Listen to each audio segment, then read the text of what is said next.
Goblins of Zendikar Season 2! Hey, everybody. Hello! We left off, and you guys had arrived at Gate, the biggest city in Zendikar, and then all immediately went in different directions, because of course. Of course. Did. Yeah. And there goes Juno. She'll be back. Yep, She'll be back shortly. Yep. She stayed in longer than usual. I was gonna say, yeah, that's a record. I was just starting to think she wasn't gonna drop. And then she did. Actually, everything else should go perfect from there. So when she comes back, Yeah, once she comes back, usually it's then. Yeah, We should just call it a night because. hello. There Sorry. she is. It's gotta be All right. something I'm doing wrong. I just have no idea. I can't imagine what you're doing. I mean, because you don't really have to do anything. Once let's do it, and you're in, and it's Sure. so I know. I don't know. Whatever. It's okay. So anyway, yeah. So you guys had arrived in Seagate, and all immediately went in different directions. Crick got into some trouble with the law, trying to navigate the ship up the river, and blocking a bunch of ship traffic, and basically just causing lots of chaos and consternation. But Grick did accompany him to the jailhouse and helped over with a little bit of smooth talk and coin. And Oh, yeah. yep, and so Crick was allowed to go free.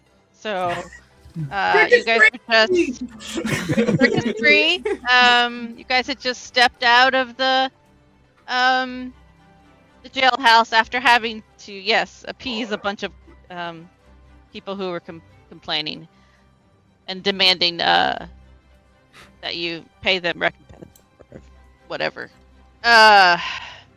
And Ogba had slipped off silently from the ship while no one was looking and disappeared into the rogues market. While Muffin had actually dutifully, as always, started to make a beeline to find the Seagate Expeditionary House, the place that you guys came here to present yourself to, basically, in hopes of basically taken into the Expeditionary House and therefore then gaining access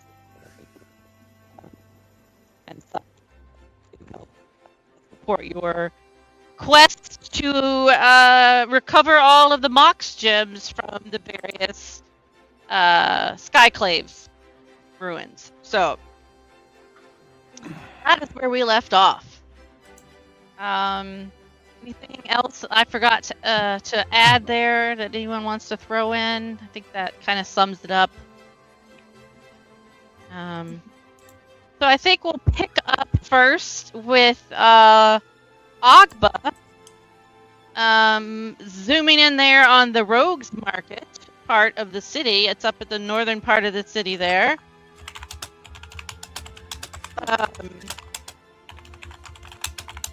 I believe you were headed out to the Cracked Flagon, which is the inn and tavern there in the Rogues Market. Mm-hmm. So, yep. That the center part there that you see, you would have walked right past here in the center of that district. There is a large fountain in the center of that little square. It would have been a lovely park once upon a time. Now it's kind of just like a rando part junkyard, part rando people just sleeping in tents. Hoodlums, whatever, just having fun. It's just complete. Like, it is no longer anything that resembles a park. And the fountain in the center is no longer flowing. It's pretty much like this fetid, squalid, stinky, covered fountain. The rogues are almost proud of it, though, appreciating that its stench keeps most of the sea gate away. So yeah, as you're making your way through this chaos, do you stop to engage with anyone, investigate the fountain, or you're going to just make a beeline across the area to the cracked flagon? Well, there's probably no one of great interest to Agba at the moment, kind of camped out by the fountain. She's never been a observer of aesthetic beauty or anything, so so I have a feeling she's gonna just kind of note it, and probably just head to the cracked flagon. Okay, you're gonna give the stinky fountain a wide berth. Yes. Yeah. Okay. All right. Just checking. I'm sure there's something there that GM wants me to look at, but she's just gonna pass. I refuse. GM is for you to do whatever, hopefully. So, So you make your way through. You get some side eye here and there, but nobody molests you. And you make your way over into the cracked flagon. It's just a really, and using the term inn is kind of a grandiose exaggeration. It's really just a simple wooden shack. It's got a reinforced wooden door that it looks like they might have actually taken off of a ship or something at one point, and then it's mounted it. And if you as you step inside, before you step inside, there's off to the side there's a workshop with all sorts of gizmos, gadgetry, various states of disrepair, and it's kind of just a lean-to off of the side of this wooden shack, which has the little sign, which is literally a flagon that was carved in wood, and then has a crack running up the center of it, and it's just kind of hanging crookedly off of an iron sort of holder that's only barely still screwed into the wall. She's just kind of looking up at it, going, "Okay, well, I guess the name's not a big secret then." Okay. As you step inside, the smell doesn't get much better. It's just a slightly different and headed but into more of just a reeking alcohol and piss. It smells like the ship. Yeah. Kind of a joint. There's various roughly hewn wooden tables and benches and stools in various states of falling over. It's very loud. People are kind of just crammed in and moving around each other. You can't really move around much without bumping into somebody. I'm small. You are small.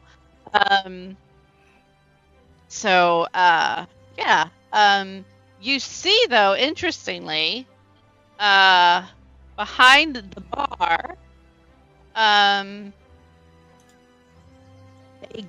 female goblin with a distinctly large nose. Man at the bar. Okay. She will scramble over and kind of does she have to jump up to reach the bar? Is it high, normal people height? It's normal people height. Yeah. Okay. But you can the stools are just sort of these square stools with multiple rungs. Okay. Like a ladder. She will climb up a stool and flop down in the thing and just kind of go. And look over at the girl with the goblin with the big nose and be like, "Hey, you, Squirrel Ale, down here." Squirrel Ale. The order around here. Give me just a moment. And she hops down. You don't see her, but you hear a lot of like clanking of bottles and shifting and whatever. And then all of a sudden she pops back up. Clearly she's got like some sort of stool or something back there that she's using to get over the top. And she drops a thing of a squirrel ale in front of you. And says that'll be one copper, please. She'll slide over 2 copper. Whoa, we got a big spender in here! I'm a celebrity. Guys, I wouldn't be flashing your coin all around if I were you. Not in this district. Or I maybe know I'm a new face when I see one. Maybe I'm just paying for the next one in advance. Oh, all right. Well, what brings you all the way to Seagate? Don't get a lot of goblins around here. That's a shame. There should be more of us around here. Well, I mean, there's those uppity goblins over at the lighthouse library, you know. Oh yeah. Oh, the books, books, you know those weird ones. They're like with the blue purple eyes, you know. Trying to impress us with it. Oh, I can read and do math and all that. Yeah. Yeah. Those guys. I can do Yeah, math. they And she don't pulls count. out 2 daggers. She goes 1 dagger, 2 dagger. Oh, you're my kind of goblin. Reach out, high five. Oh. Well, I'm Yada. This here is my establishment. Yada. And yeah, if you're new to town and you're looking for anyone to, I don't know, point you in the direction of something, or I mean, you need a little loan. Oh, Need a little no. I'm quite good on that kind of thing, and plus I'm smart enough to know not to take loans from goblins. Well, The ones who count will really count how many bones they break in your hand later when you don't pay. do I look like I'd break the bones in your hand? No, but I'm sure you have someone else who would do it for you. That's very true. Yeah. Oh. Well, I have some friends who are south of here, down by the river, and I just decided to come up and see how the lower half live. Since I'm the lower half. Literally. Wait, I forgot the rim shot.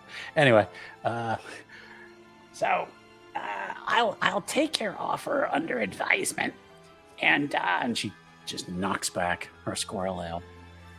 and if I need some help, I'll come back and see you, Yada. You do that. Your companions, your friends. What, are they also goblins? They might be. Whole troop of you? They might be, yeah. Well, Yeah. you know, in addition to the, and you notice probably like she's got, there are also cats all over. So you start to realize that maybe the piss smell is actually maybe cat piss smell. Yeah. And she sort of leans in conspiratorially, and she's just like, well, I'll tell you, don't let anybody else know, but I got a bit of a soft spot. Not just for cats, but also other goblins. So Oh, that's you guys sweet. get yourselves in a spot of trouble, or you need some funding, or maybe you need to make some stuff disappear. Just you know where to find old Yada.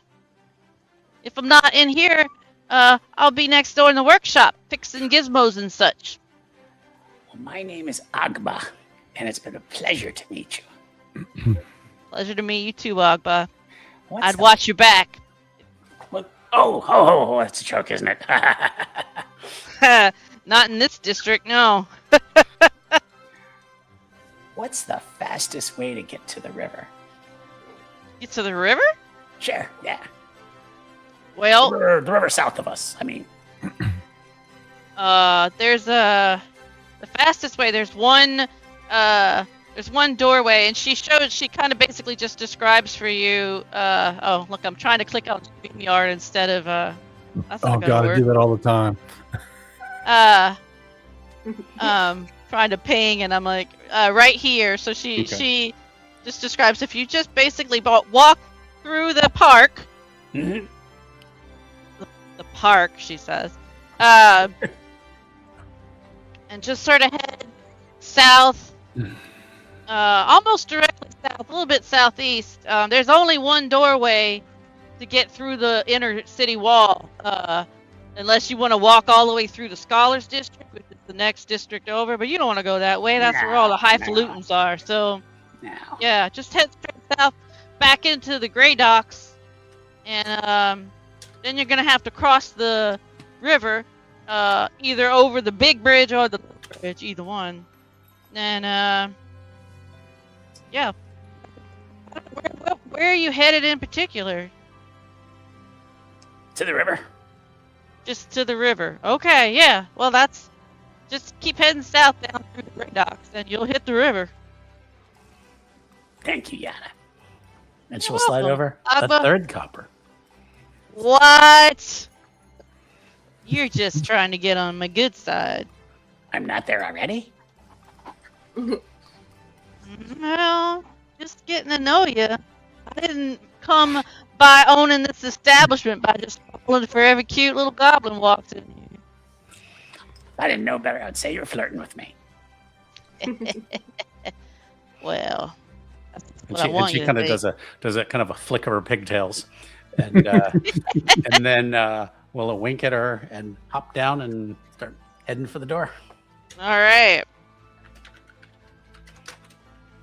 I was trying to remember the name of the river. You said it earlier, actually. Did I? Yeah, and then I'm going. Oh, what was the name of it? It's the Oran River. O-R-A-N. Sorry. Okay. Okay. Oran River.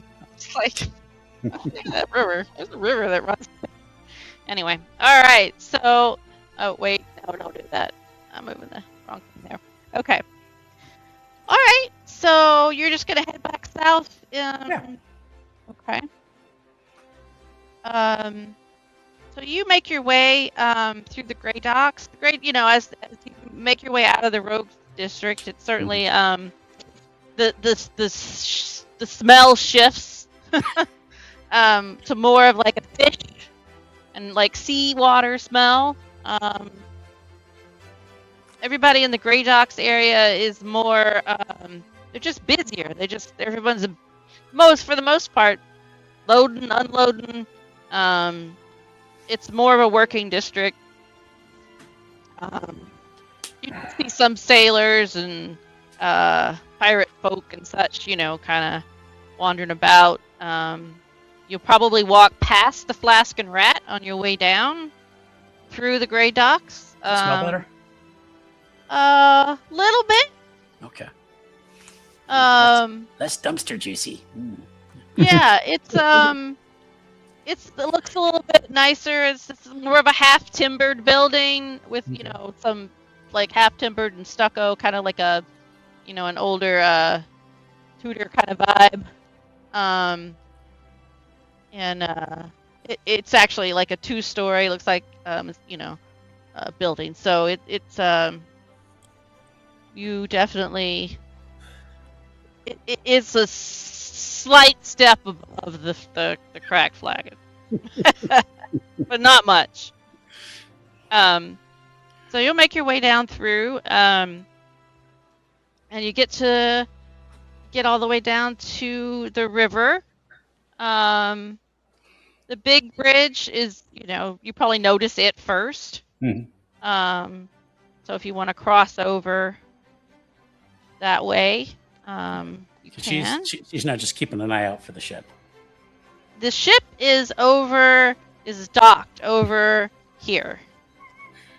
Oh. That's where you jumped into the water. Oh, that's right. I thought they said they were parking somewhere else. No. All right.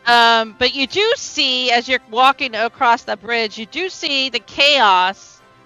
That's everyone trying to, get the ships all piled up, and just the general mayhem that was caused by your ship. Everyone's still kind of cleaning that all up, and people are all, some people are down there working, and others are just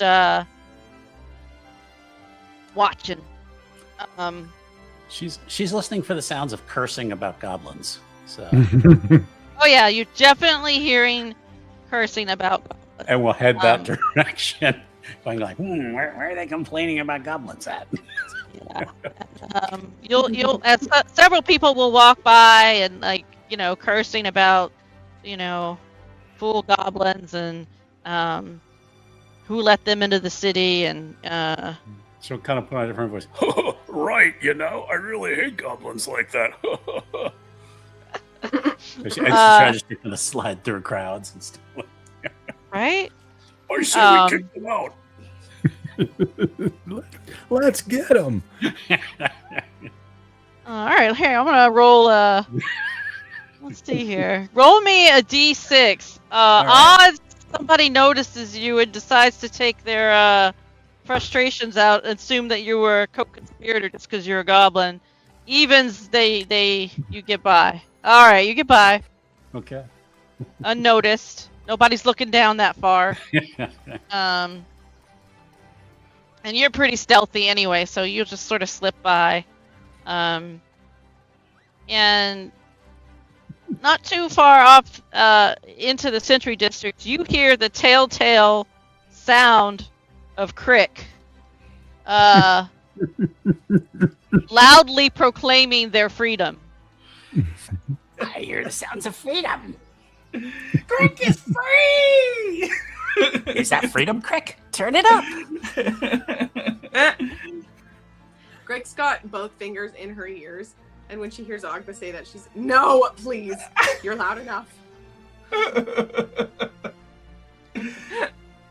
I have to believe, when we left off, I have this memory of Crick running away from the gallows or the court or whatever it was, with Crick in close pursuit, because that's just what happened. I think you were yelling about freedom while you were running. Yes, exactly. That's what I remember, is that Crick was free, and Crick was very much less wealthy than she was originally, because Crick wouldn't pay for anything, and Crick had worked out an arrangement where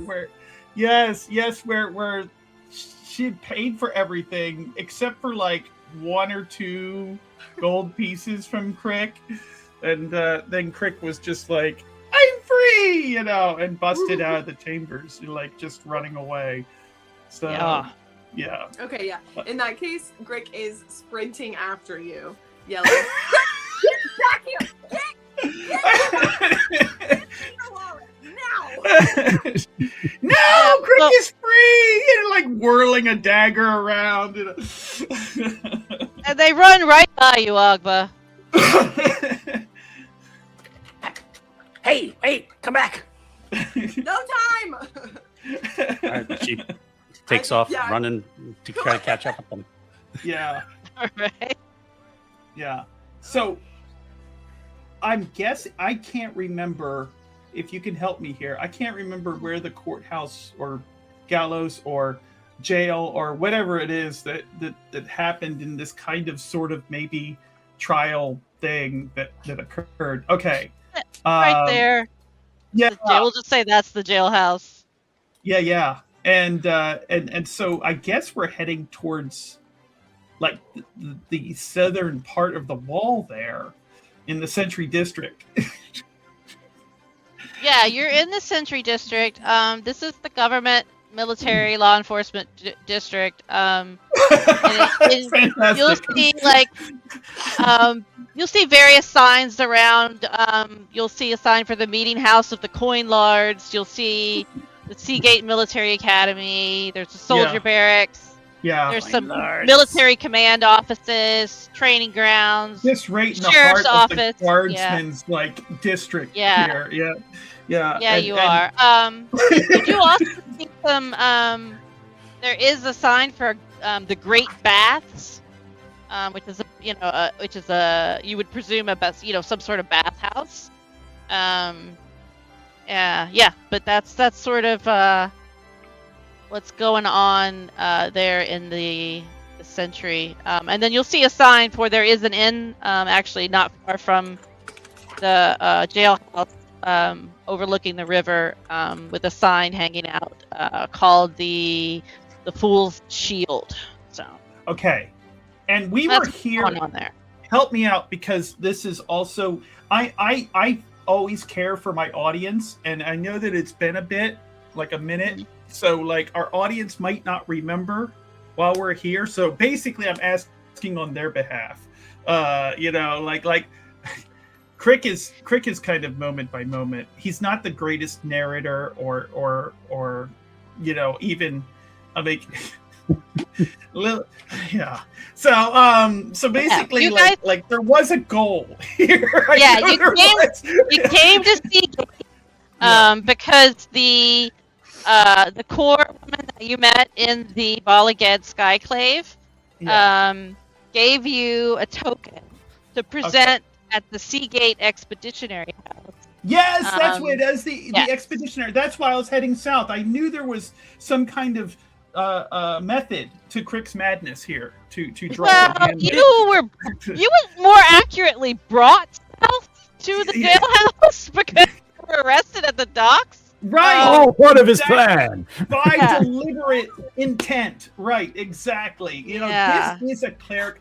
To remind the audience, this is a cleric of Kosi, and Kosi is all about chaos, and so like Crick is to the average observer quite mad, and so like Crick is just like storming off through the Sentry District, like running into at least 4 or 5 guards on the way, like just it's like a car out of control, just like careening and bouncing like a pinball. From Do you guys ask for direction?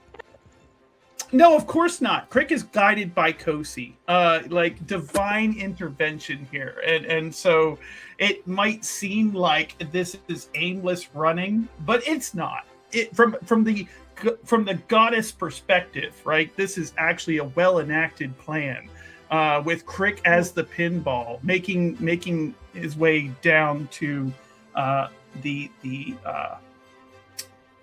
house here, the Seagate, with the Expeditionary House, or I can't remember. Yeah. You just mentioned it. So basically, like that's where Crick is headed, by some kind of divine insight from a goddess of chaos. So, okay. No, but if you won't allow that, then of course I'm sure that someone other than Crick would absolutely ask for directions because Crick is not actually capable of doing that. So Crick is just going off of sheer insight here. Divine insight and inspiration. If you need me to cast a spell or roll something for that, I'm happy to do so. I don't even know what I would have you roll. I'm just as a player telling you what this goblin is doing. So yeah. What are Ogba and Grick doing? Yeah. Crick is Grick is running, sprinting after Crick, just desperately trying to like get close enough to like grab like like his clothes or leech or something to like get him to stop moving so that she can equally balance out the money, because she'll be damned if she's paying if she's bailing Crick out of all of his stuff. All right. Agba's just kind of following behind, hoping that Grick knows what they're doing, and is just kind of following, like, I'm just following them. Just Okay, so you basically make your chaotic way through the city, tight, narrow city streets of the Century District. Knocking over things, running into, chaos. carts and just, like bumping into sentries who are like, what is going on here? And Crick just like, yeah. Crick is free. You do finally make your way, just really out of sheer luck that really there's only one passageway on the south side of the district through the inner city wall. Yeah. So eventually, after just enough times going down a street and being like, nope, can't get past the wall there, you do eventually find the actual archway, that gate where you can get through the inner city wall and into the next district. And by Kosi's divine hand, like the crew is being gathered here, like in pursuit of Crick, who is leading them directly where they need to go. No, what crew? Well, Agba and Grick, and I'm sure Nubbin is there somewhere. Maybe. He disappeared in the shadows again. You're gonna end up probably just running right into Nubbin, who's quietly making their way to the Seagate Expeditionary House, having actually asked for directions. It's all part of the plan. And you're gonna believe as you stumble, you through finally finding that gateway, and you stumble into the Bright Market, Warden's Dock, absolutely, Warden's Dock district, and you basically like run full tilt into the back of Nubbin, who has stopped and is looking up. And you're going to think Kosi led you here, because the Seagate Expeditionary House, which is on this little bit of land that's sort of jutting out into the water down here, is right there. Is made of. It looks like what they did was take so Seagate is actually built on top of an older, more ancient ruin of a city, and so you'll still see ruins here and there, parts of the city that haven't been sort of repurposed or cleaned up and reused. But this building, it looks like somebody with lithomancy skills actually were able to mold the stone, and they have actually created this building that looks like it's got a tower up towards the sky, but it looks like a giant squid. And so the tower is like the top of the squid's head, and then its body comes down and the tentacles all spread out. And it looks like this huge squid. Love it. With an entranceway into the Seagate Expeditionary House. There! And now you're all reunited. Yeah. Okay. And it feels so good. As soon as Crick runs into Nubbin, Grick is going to not even try to stop. She's gonna full pounce on top of him and yank his coin pouch away and just grab a fistful of his coins and stuff them in her pocket, and then get up huffing and puffing.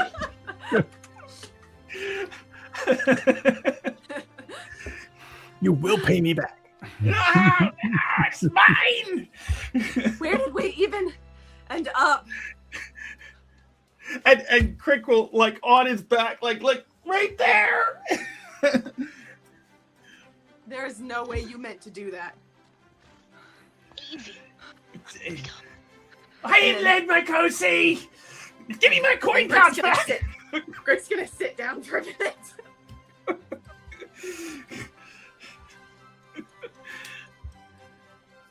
So yeah, that's Crick will honestly and truly believe that they were led by divine intervention here.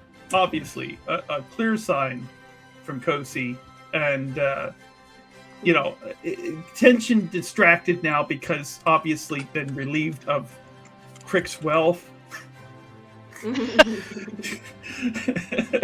Exactly, the emotional support coin pouch, yeah. So that's like give me back, no, and yeah. So, but that I believe, yeah, we have somehow by some divine intervention arrived where we need to be at the expeditionary house here. All roads lead there. Yeah. it's Nubbin and Grizzle have question just full. been, taking their time, strolling along. You're right. Meat on a Like, stick, flat checking out on the the shop. ground with Crick Yeah. on top, and Like, then like Crick on top of Crick, and it's just been like one of these things where like everybody's piled on top of everybody else. Oh, hey guys, how'd you get here so fast? I just broke out of jail. They can't hold me. Should we be worried about the constabulary? Yeah, you might No. want to stop with that jail stuff. It's fine. I bailed them out. It's fine. It's fine. Okay. Oh, good. Not guilty then. All right. At this, Greg's Not guilty! Brush her pants off.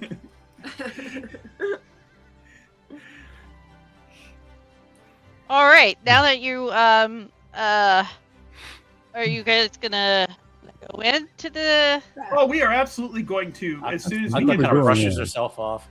Yeah. We're absolutely going to assail and invade the expeditionary house. Okay, we're gonna move over then to our new map. We have a map. We have a map. Wow. So as you approach, so it on the exterior it looks like this crazy sculptured, massive work of art of the stone giant squid. Beautiful. But what you have really is just a building, and there's like a little courtyard off to the right. But yeah, the main entrance is right there. And as you step inside, let me put some people in play here. So we've got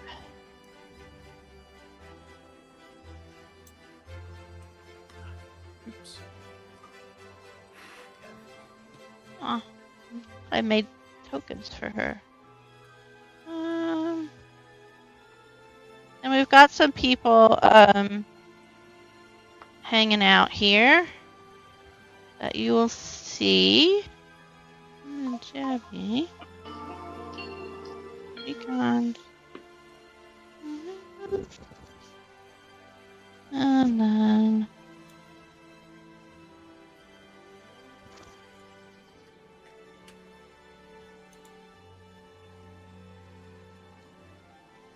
put him over here. Okay. We'll zoom in there. I'll have to make a different token for her. I didn't realize. I didn't use the tokenator to have hers look like everybody else's. So yeah, as you step inside, you're just stepping into a big main room. On the left side, you've got a bunch of bookcases full of tomes. Over to the right, you've got a big lounge area and a massive fireplace. And then there's on the one sofa, you see a beautiful merfolk woman. She's got really pale blue skin with like silver residual fins on her forearms and calves, long, really wavy dark blue hair with like iridescent pearls and shells, like kind of decorating multiple small braids throughout. She's just sort of lounging on the sofa, reading a book. And then there's a group of three, two people playing what looks like Dragon's Chess, and one person watching the game.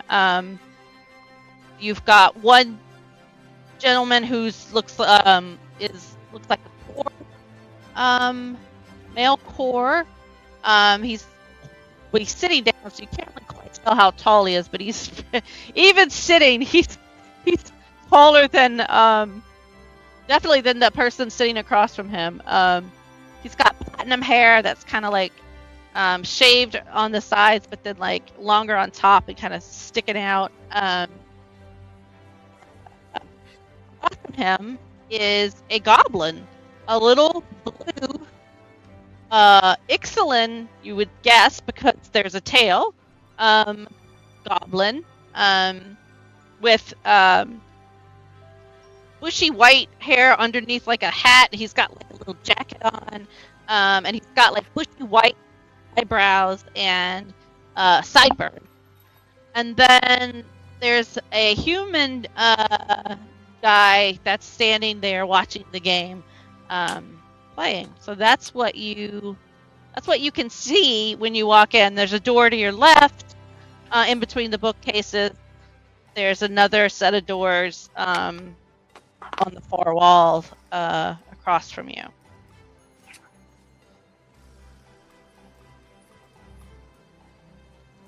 As you guys step in, I'm guessing, just knowing Crick, that you're not quiet about it.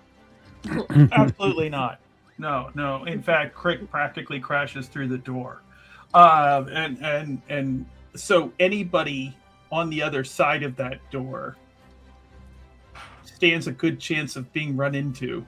So the four people then that are in the room all immediately turn and look at the troop of you waltzing in, and the little goblin fellow in particular looks quite surprised. Yeah. Cousin! He just looks a little bit taken aback, and is like, oh my goodness. Well, what brings you all to the Seagate Expeditionary House? I'm Jabby. Crick is here! Prepare to be boarded! Excuse Nice me? to meet you, Jabby. My name's Nubbin. We're here to sign up. Oh, for the Expeditionary House. Wow. As you're making your way, Agba, are you being stealthy, or are you? Yeah. Are you trying to stealth around the sofa? Not really. Not Okay. like down hiding. She's just sort of just making her way around, just kind of just getting a feel for Nonchalantly making herself at home. Exactly. Yeah. Okay. So the three over here are focused on you guys, but the merfolk lady that's on the sofa is definitely tracking you, Agba. Okay. Um. And she's gonna just creep over here and just kind of stop. And if the merfolk lays, she's gonna just nod. She just kind of cocks her head and is just sort of studying you. More like not hostile, just curious. So this is going to kind of match her. So if she kind of cocks her head one way, like Agba will do the same thing, kind of a mirror thing. And the other two gentlemen flank Jabby. You can see now that the core guy is standing. He is almost 7 feet tall. He's very, very slender. but very, very tall. And then and the human male is also he's not as tall as the core, but he's still tall even for a human. He's about probably 6'5". So they both tower over little Jabby. But they're definitely flanking him. Again, not hostile, just cautious. But yeah, so but Jabby seems quite friendly. Jabby is sort of he's got actually a little white puff of fur at the end of his tail, just like, dancing around as he's talking to you. And he's just like, what? Well,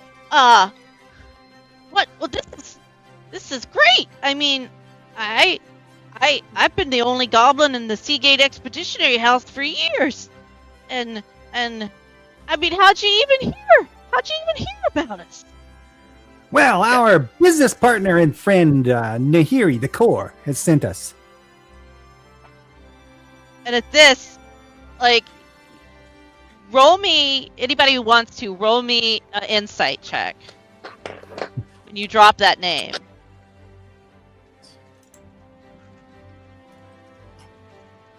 Woohoo, I critted. Nice, Nubbin. Oops.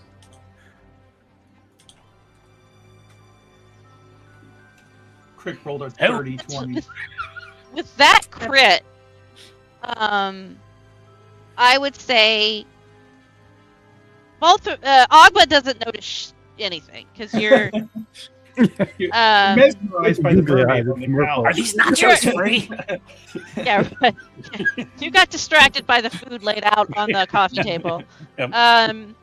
The other three of you, though, notice Jabby and the other two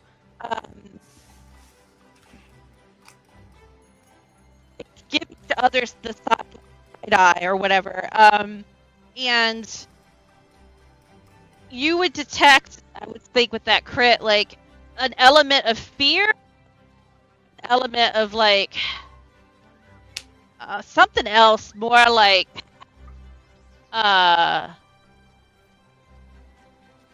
almost like grief. Almost what? Like grief.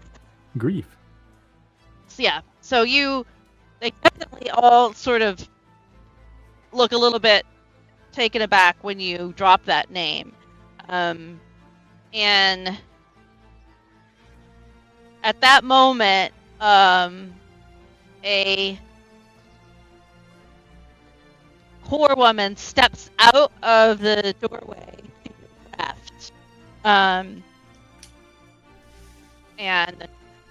so looks, somewhat similar to Nahiri. I mean, obviously, just in that she's also core. Her skin is more of like a really pale gray and white, and she's got really long white hair. And she's got, she's probably not armed at this point, wearing her armor, but she's not wearing much. She's more wearing, she's dressed more similar to Grick, actually. And she steps out and says,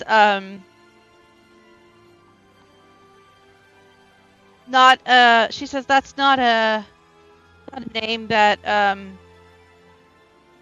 we hear all that often. Do you have some proof that you encountered her? Well, she gave us this. And I'll display the token of whatever it was that she gave us that we were supposed to flash. Yeah, she'll step over. And Jabby's gonna step back, and the guys are kind of eyeing the token. At this point, the merfolk lady on the sofa, she's trying to kind of keep an eye on Ogba still, but she's definitely her attention kind of going on at the front entrance. And Ksenia is going to reach down and take the token, and because I see. In that case, why don't we actually step into my office for a private conversation? Absolutely. Great to business. I like it. I'm Ksenia. I'm the leader of the Seagate Expeditionary House. Ksenia, You guys- Nubbin? These are my You guys friends? would remember that name, probably. I mean, I have to make you roll for it, but that's the name that Nahiri gave you guys. Mhm. As the person to ask for. So. And Crick will step up past Okay. Nubbin here and go, I am Captain Crick, and this is First Mate Leash, and this is my crew. We are part of the Drunken Eel. We've made port this day, and I have escaped from jail, and we are here to engage your services. Crick's gonna kind of stand forward and just like put like a firm hand on Crick's shoulder and kind of like pull them back a bit and say, ignore this one. They've been on a boat too long. Right then. All right. Let's just follow me this way. Actually. Walk this way.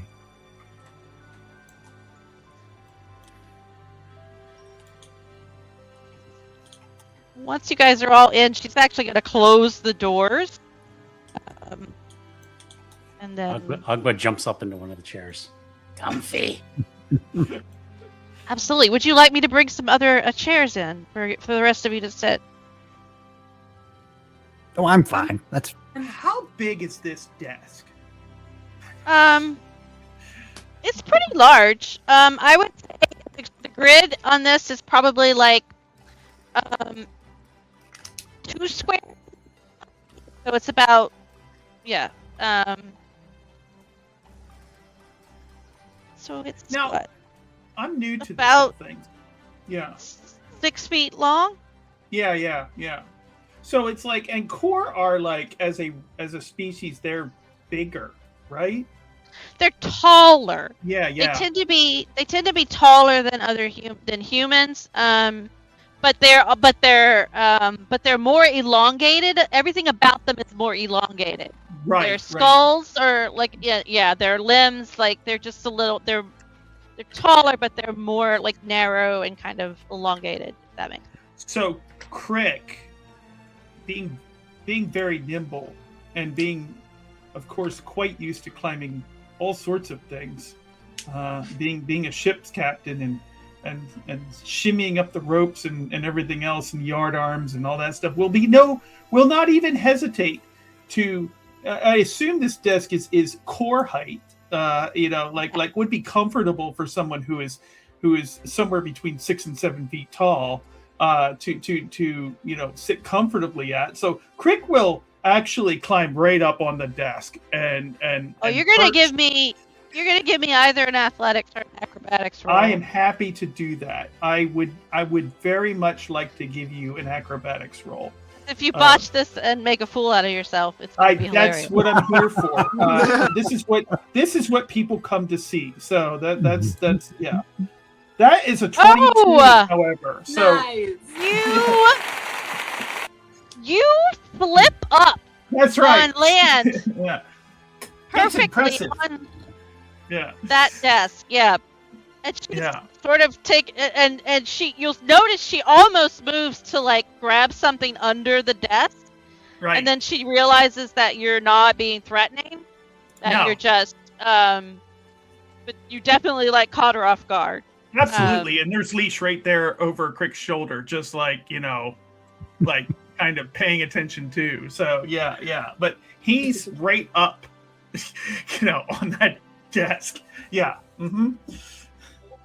Right. Intense blue eyes, very, very focused expression, perhaps a hint of madness dancing behind that very intense focused gaze. Yeah.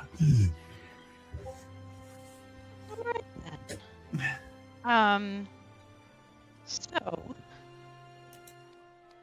I welcome you to the Seagate Expeditionary House. I would caution you to not throw Nahiri's name around casually in the Seagate city. She's quite infamous. And she prefers to sort of it's not public knowledge that she's the she's sort of the behind the scenes patron of the Seagate Expeditionary House. So I would ask that you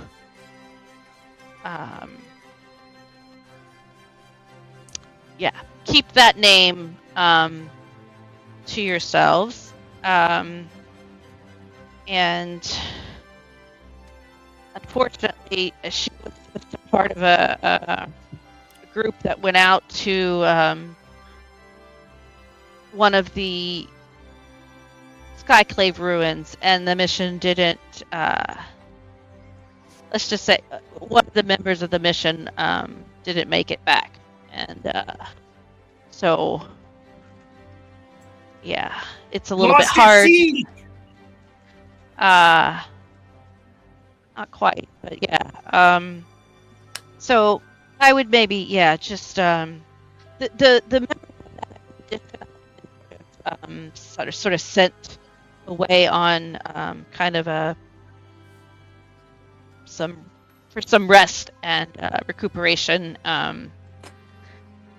But even the other members that are still here, of course, knew. Everyone knows each other, so it's maybe not the best time. It certainly wasn't her fault that he, that they didn't make it back, but it's kind of a tough time. Familiar. Did Nahiri tell us at least briefly about that? Nahiri didn't tell you anything about another, like someone not making it back from the expedition. She did tell you that she had already gone. Like you do know, she already went to the Murasa Skyclave ruin. That's where she went to retrieve the lithoform core. Yeah. So she did tell you that she had recently been to another ruin and claimed, but she didn't tell you anything about the expedition, who else might have been on it, or what happened. So on that note, Crick would he's still holding the dagger, although he's only barely cognizant of that. So not even really only vaguely peripherally aware that he's actually even wielding this dagger that he's been waving around, and basically points it at our core here, and also then points it to the door, and basically narrowly missing anybody else who might be near him, and and basically part of her crew, trying to ascertain in Crick fashion, were these people, were you or these people involved with Nahiri and that whole that loss? Well, she's bewildered by you. She normal reaction. She's sort of I do think that I would ask that you maybe put your weapons away. They're totally unnecessary. Oh yeah. He'll flip it up in a kind of acrobatic way and then stow it. Forgot. Thank you. So these tokens aren't handed out lightly, so you must have impressed her. She's not an easy woman to impress, so I'm curious if you could tell me more about how this you came to be in possession of the of this token, and maybe well, we met while investigating the Skyclave near our main city. We helped her dispatch an elemental thingy, and we discussed. Yeah, Roll me deception.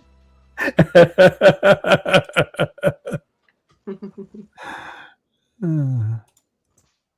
Ooh. She cocks her head at that. You helped her dispatch what? This large elemental thing with a big stone in its chest. One of the Moxie stones. More like she helped. Mostly us. we just Not distracted help. it while she blasted it. She saved Oh. our asses. That rings truer. Okay. And it had a mox gem in its chest. Interesting. Crick will just insert like non sequitur, not directly related to anything else. I escaped from that jail too.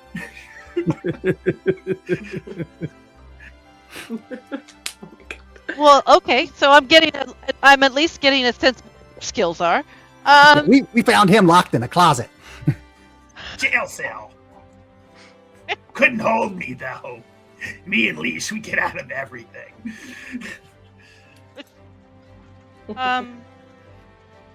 Were you aware of her whereabouts? And No, not usually. She pretty much comes and goes as she pleases, and she'll message me. She'll keep me apprised if necessary. But like I said, she prefers her connection to the Seagate Expeditionary House to remain private, and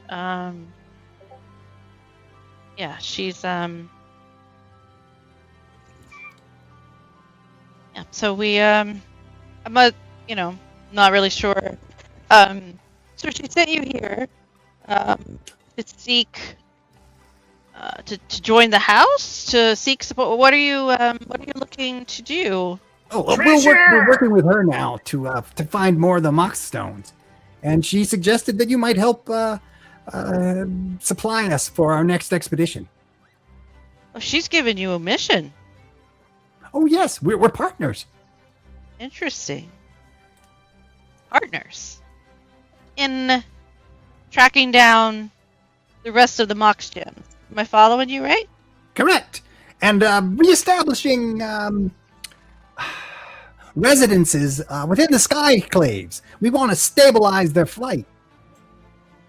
Oh. Yes, fly the cities we want to. Well, there are a lot of core who would probably be quite happy about that. Absolutely. It's the Great Corblin Alliance.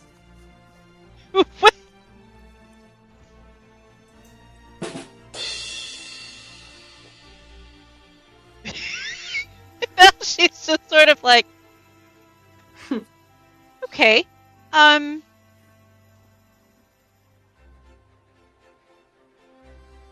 well,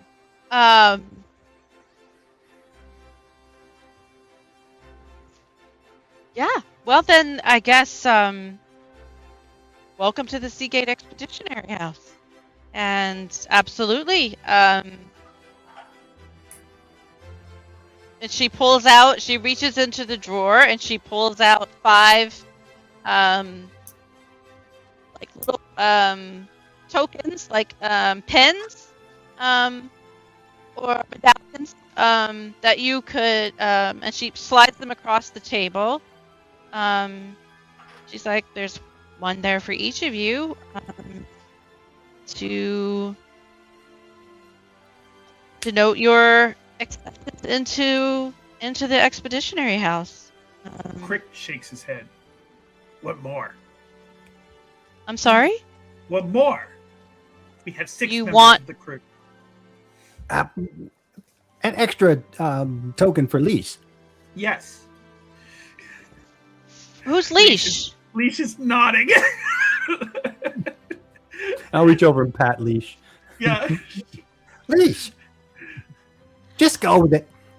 Oh. Right First then. mate Leash. Leash. Interesting. Javi doesn't, anyway, great. I'll have to have another one made. In the meantime, hopefully you and Leash can share. And since you're sort of attached to one another, I think the one symbol sort of encompasses both of you physically. I will wear it. I will wear it. Excellent. Leash is kind of like the head drops. So we can work on a roster, Leash. So, as members of the Expeditionary House, you are entitled to certain resources to help support your mission, which it sounds like comes directly from Nahiri. So that means, we'll support you however we can. That in terms of obviously in terms of gear or direction, even assistance if you need other people to guide you. You need information. We have quite a bit of quite a reputable library here, but of course we have connections at the lighthouse, which is the greatest library in Zendikar. So I guess my next question then would be what you intend your next move to be. Did you come here with the idea that, so obviously Nahiri's already retrieved the gem from Mirasa, and it sounds like she now has another one from, where did you say you were from? You look like you're all maybe different tribes of goblins. Oh yeah, we're from all around. But we were investigating the one in Balaged. Ah, okay. It popped up during our annual What's-It, and the Gobiers decided that we needed to investigate. So we went to investigate to determine if there was a threat. Right. I guess it would be that time of year, wouldn't it? Jabby talks about that. And of course Jabby's also from Balaged, so interesting.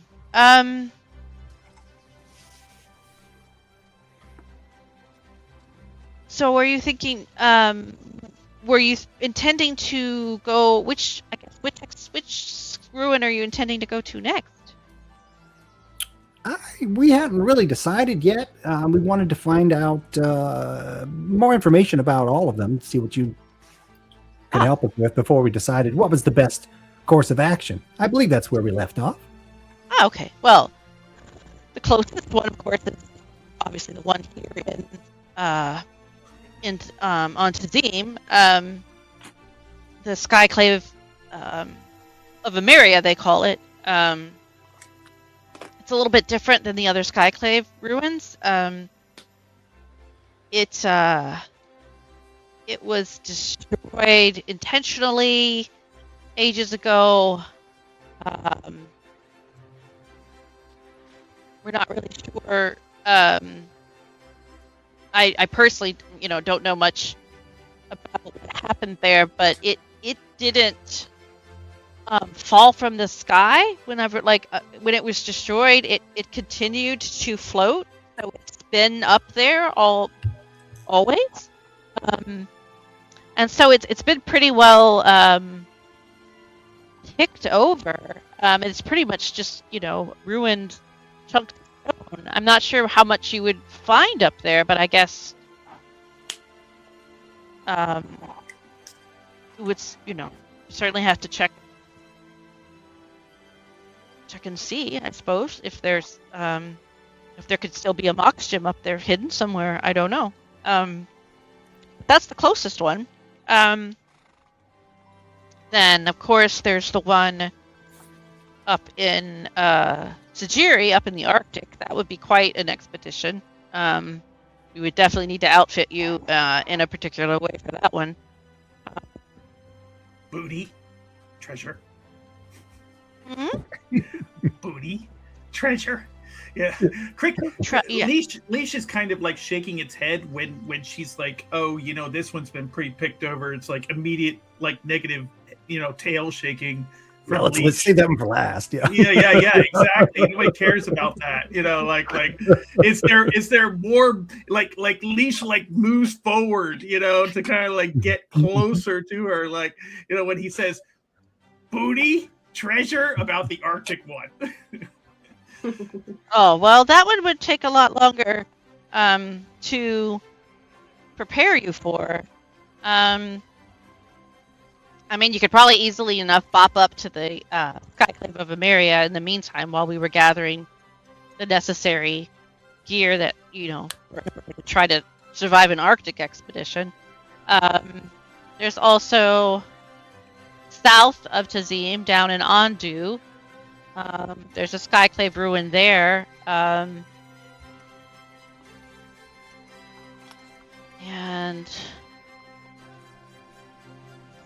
there's one in Akum. That one, that's hard to get to, and then you have to deal with the barbarians and their dragons. And the worst of all would be the one in Guldraz, where you would have to deal with the deadly swamps and vampires. So I'd say your best bet would probably be to do the Skyclave of Emeria, just to confirm whether or not the gem is still there or if it's been looted, and then you'd of course have to try to figure out what happened to it. And then maybe head south down into Ondu. Or while you're out, we can start outfitting you for one of the others. There definitely, I would think, the Arctic one. So Sajiri, Akum, and Guldraz would probably be your most treacherous. And the Skyclave of Emeria, your least treacherous, and then Ondu probably second after that. That would be my best guidance I can give you there. Okay, thanks. I guess we should adjourn for the moment. We can discuss amongst ourselves what we want to do next, and let you get back to work. Great. I'm assuming you're going to be needing some lodging here in Seagate. Do you want any recommendations, or? That'd be great. We haven't found any place to stay yet. Well, there are 5 different taverns and inns in the city. 2 of which I would not set foot in if I were you, but she's like, the one in the Rogues Market is really barely even more than a shack, and the only thing it can offer for accommodations is a single attic with a bunch of hammocks strung about the rafters, as I understand it. Or that might be, no, that's the Flask and Rat I'm thinking of. That's in the Grey Docks. Yeah, the one in the Rogues Market, I don't even know if they even have a place to sleep. But yeah, I wouldn't go there if I were you. There's the next over, the Harper's Ward, which is sort of more colorful, artistic district of Seagate. There's an inn there called Rose. It's pretty nice. The Scholars District, nice inn called the Silver Chariot, run by a lovely elf woman who is quite knowledgeable. You could probably certainly learn some additional history that might help you along your way. And if you're looking for the Indigo Rose in the Harper's Ward, that's run by a rather flamboyant young man who is really good if you're looking for any sort of gossip or dirt on people in Seagate. And then finally, there's the Full Shield over in the Century District, but that one is quite expensive. It's where all the city leaders and such tend to stay. So I don't think we'll be welcome there. Yeah. So I'd say, I would say if you're looking for comfortable and clean, the Indigo Rose or the Silver Chariot. And if you're looking for cheap, well, the Cracked Flagon or the Flask and Rant. This whole time, while she's been giving recommendations for which skyclaves and which inns and all that stuff, Crick has been carving into the desk. Crick was here. Just like right there. Yeah, exactly. Just on the corner of the desk. It's right there. It's not coming out. And so, yeah, Crick is just making his mark. Yeah.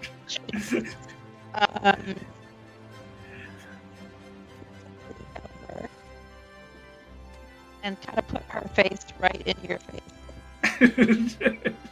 He's not backing away. He's just like, excuse me, Captain Crick. Yes.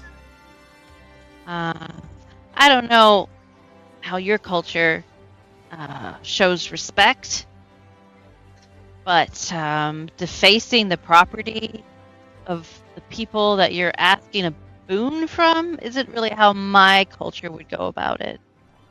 We are making an agreement, and I am upgrading this to note the agreement. Persuasion roll, please. Followed by initiative, right? Followed by there it is. He believes it so wholeheartedly that it sounds true. It is now canon. I'll be having words with Jabby about this. She leans back, and she's like, "So yeah, I think Seagate is a marvelous city. Is it your first time here?" Oh yeah, definitely my first time. Anyone else? Oh, yeah. Crick has been here before. Crick has been everywhere. Even on floating islands. I would say Crick has probably been here before, although you probably didn't make it either off the ship or past the gray docks. Right. Crick is not as much of a legend as Crick is now. Yeah. But yeah, she's like, well, it's a marvelous city. It's built on top of ancient ruins of a civilization long since gone and forgotten, and it's the only place, I think, in Zendikar where you'll get really quite the diversity of races and cultures. So take it in, get settled in your lodging. You can, and she's gonna reach into her desk to just scribble a note and then look up and discern which one of you she thinks is the most reliable. And look at you, Nubbins. Hand the piece of paper to you. Crick says, reaches you can give out that. And he misses it. He just doesn't. He reaches out half-heartedly to grab it, but of course he doesn't get it. Give this to the innkeeper. So they'll send your bill directly here. Room and basic amenities. But your bar tab's on you. Clear? Absolutely. That should cover the cost of the rooms if there's any extra charges for baths or food. No drink? Okay. Well, She just said bar bill's on us. No drink? Stop Well, it. Maybe if someone hadn't carved into her desk. I was trying to make sure that everybody knew this is the value of this desk is enhanced now. Is there any Everybody like knows it's a any legend on any the light desk now. items on the desk box of tissues, anything like that. There's some scrolls. There's a book. There's a ink pot and a quill. She would like to grab a quill, Okay. and she's going to throw it at Crick, aiming for his hand. Like a dart. Yes, like basically a shut up. Roll me a ranged attack roll. Give me a ranged attack roll. Okay, so I guess that's probably the same as like his short bow, then, I guess. Yeah.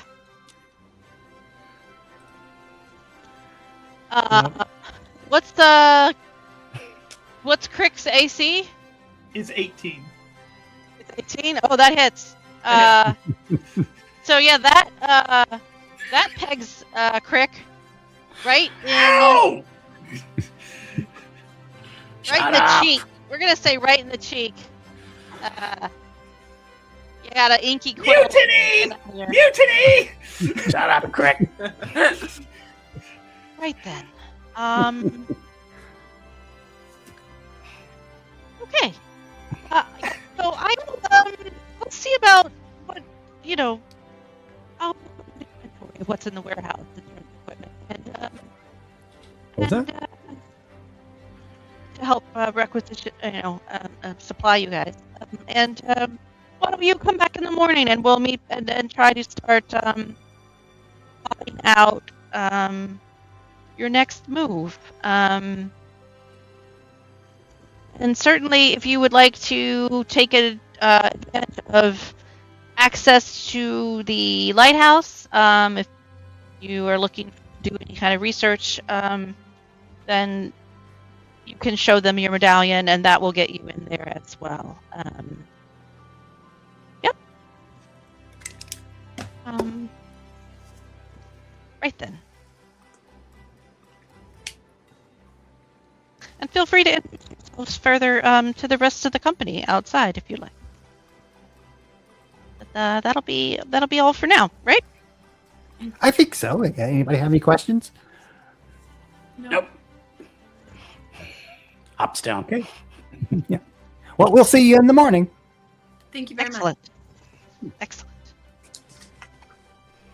We'll be back. Shut up, Indeed.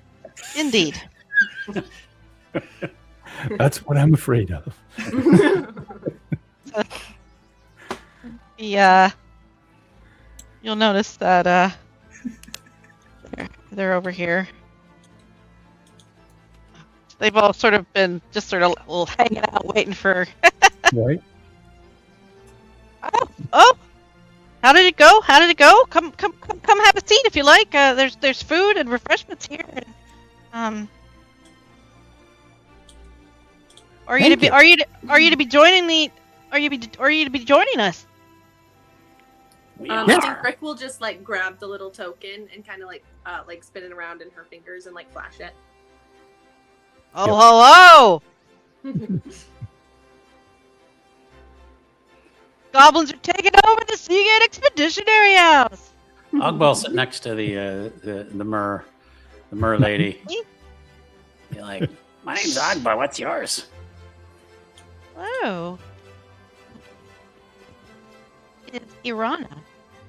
Irana. Irana. That's You've nice. got Gabby. Yeah. Next to Gabby there is his buddy, Frem. And across the way there is our hulking friend Dracon. That's a big boy. Yeah.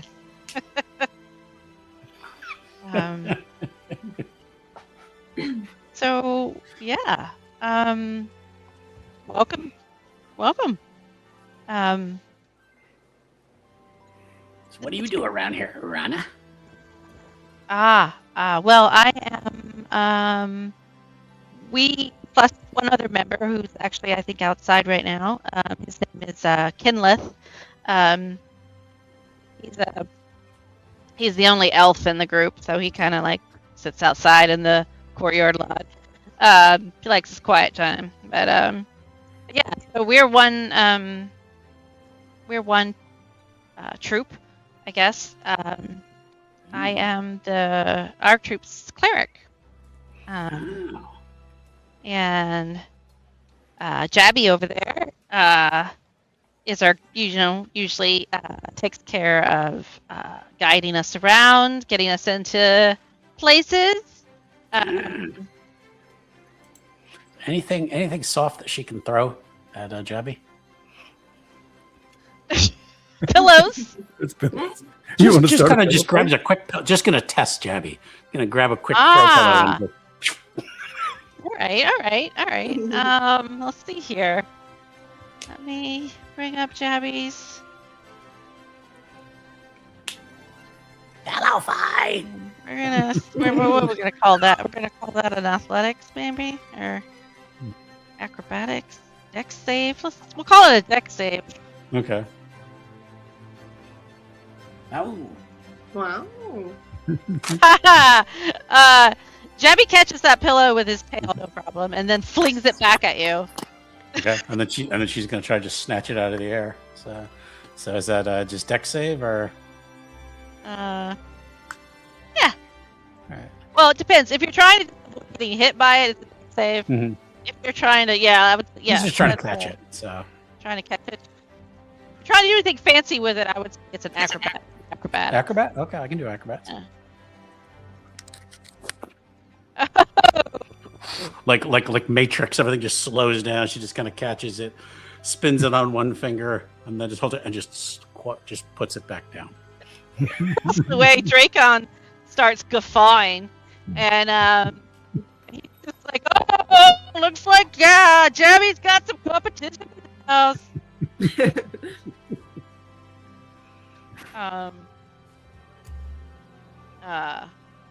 He's like, all I do is just hit stuff hard. I think while the attention's trained on Gabby, Greg's gonna look over and say, I hear you're from Balagad. What part? To Gabby? Or Mhm. Jabby? God, I gotta Yes, stop Jabby. doing that. Jabby's like, face kinda. He just looks like a little bit sad, but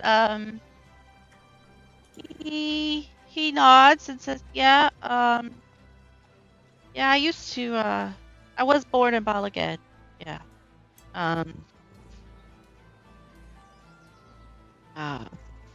and I grew up there, in the jungles. Yeah, long time ago. Gotcha. I think picking up on it, she'll kind of back off a little bit and say, it's nice over there. And you'll notice that Frem kind of like reaches over a little bit, kind of like just like pats me on the shoulder, like just real gently though, just sort of like as if to just let him know he's near, kind of thing. But there's like a little bit of a you'll notice a little bit of a connection there.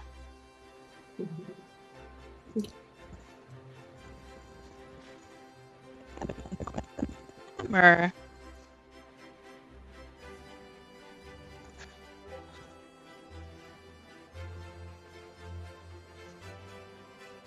so if you guys don't have any questions for them, they certainly were curious about what brings you here, motivates you to join the Seagate Expeditionary House.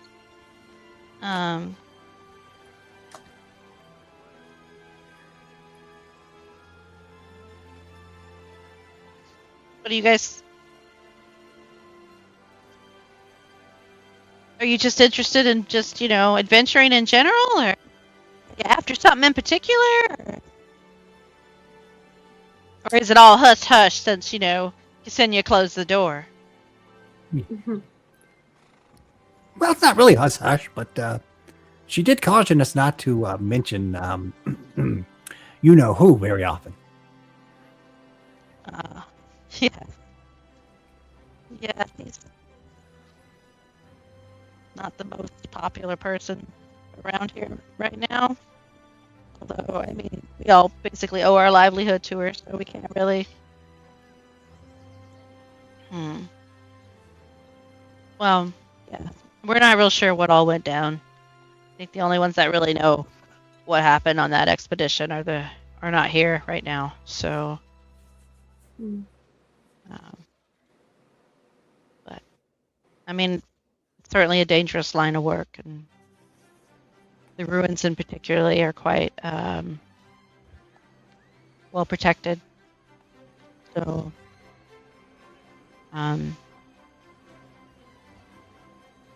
yeah, things happen. But I would, of course, like to think that had I been there, I could have maybe, saved them. But I wasn't. I have to just keep these knuckleheads alive. Well, we can only eat the plates that are set in front of us. Indeed. You have a bit of a wizardy air about you. Wizards.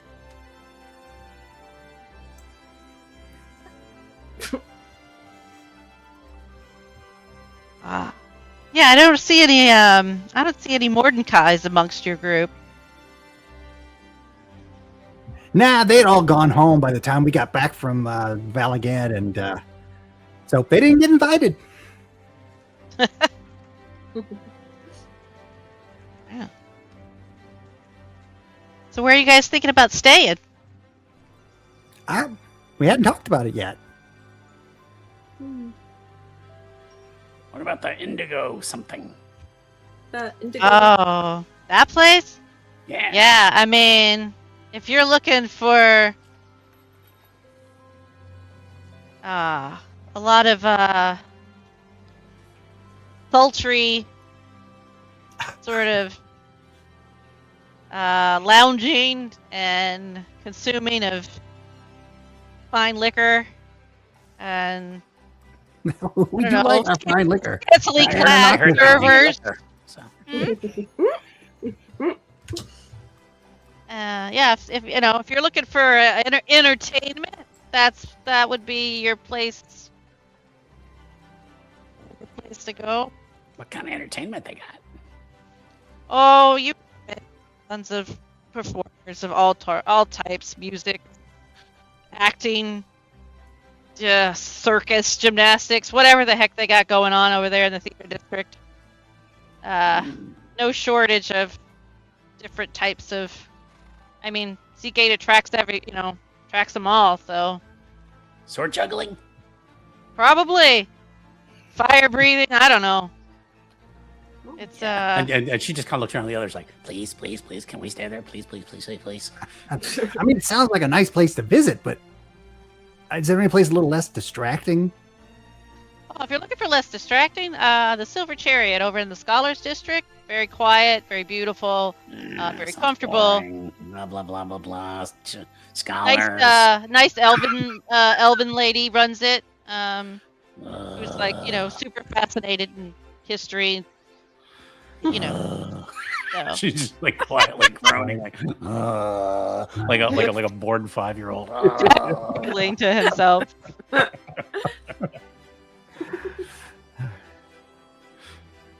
We should spend at least one night at the Rose. Well, there you go. You could spend one night at each of the 5. See which one you like.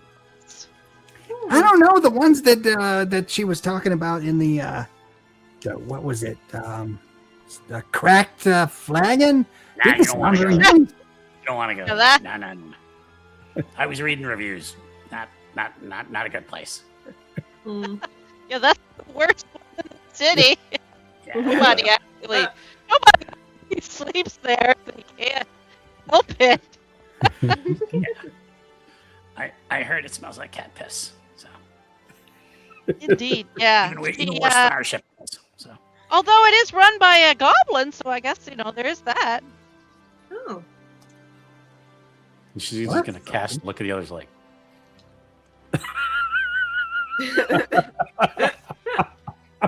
Yeah, I mean, she's got kind of a sketchy reputation here in the city, but if you need, some stolen or something, money laundered, I don't know. Oh, well.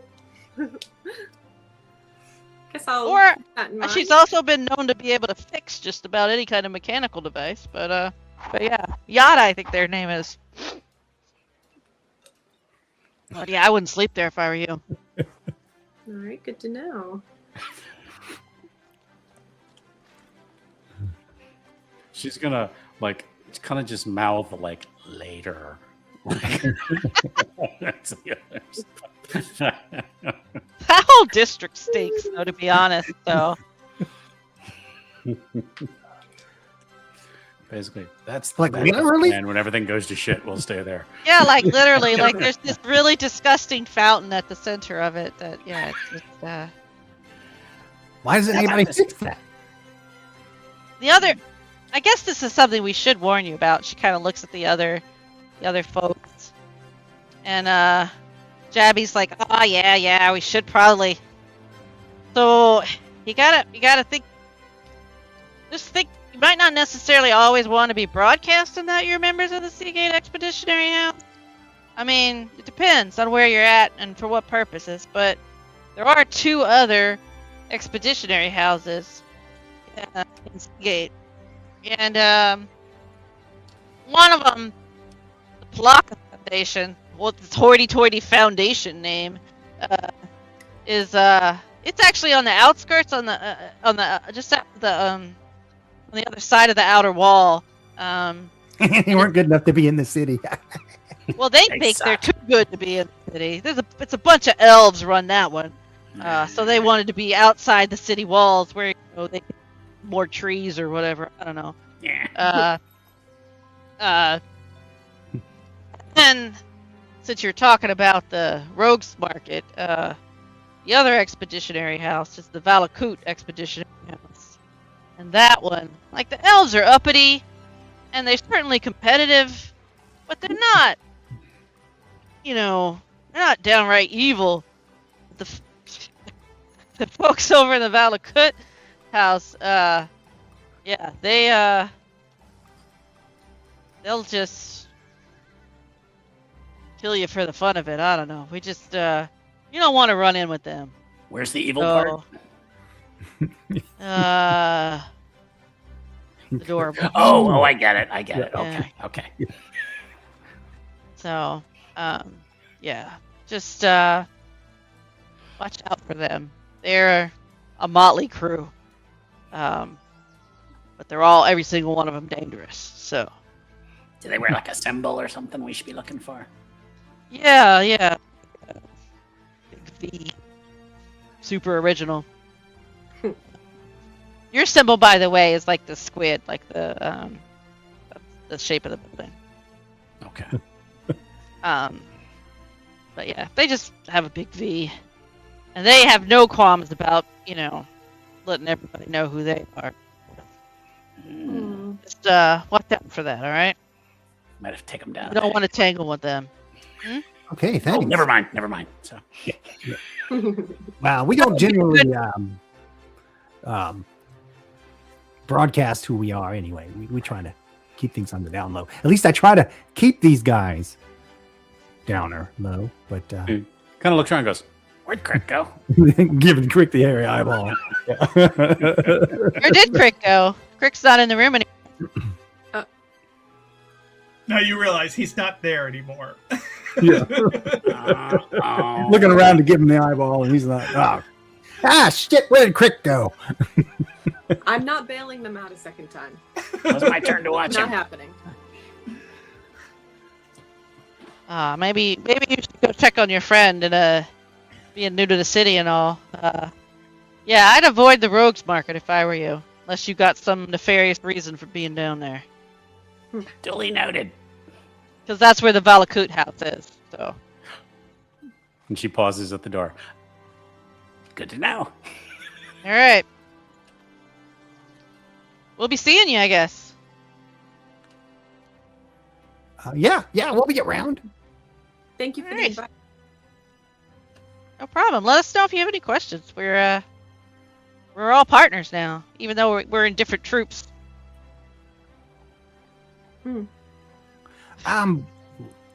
When's party night? part. Well, Dracon is like, well, I mean, if you guys are looking to party, I mean, I could meet you somewhere later. I like. Oh, you don't have any like weekly parties here, gatherings where everybody gets together and hangs out? Oh, well, it just depends because we're all coming and going on different missions, so we're not necessarily all here, you know? So there's not like a regular thing. But, you know, if there's more than one troop at the house, you know, in the city at the same time, we'll usually get together. I mean, we have a big kitchen and dining room here. We can all, like, sometimes Ksenia will host, you know, if there's a, you know, so she might actually decide to host a dinner or something since we have new members we're bringing in, and that'd be cool. Should take a little bit to organize it though, so it probably wouldn't be till maybe tomorrow night. That sounds great. Cool.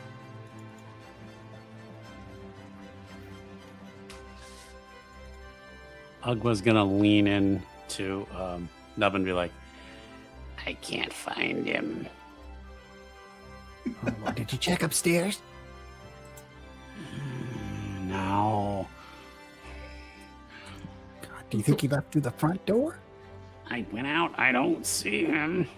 No. I think Grick is gonna turn to Tux, and she'll just be like, "Can you go find him, please?"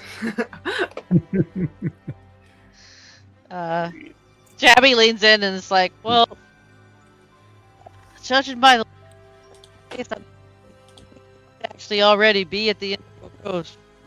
Judging by the what now? You broke up there. The look on your friend's face, he might already be at the Indigo Rose.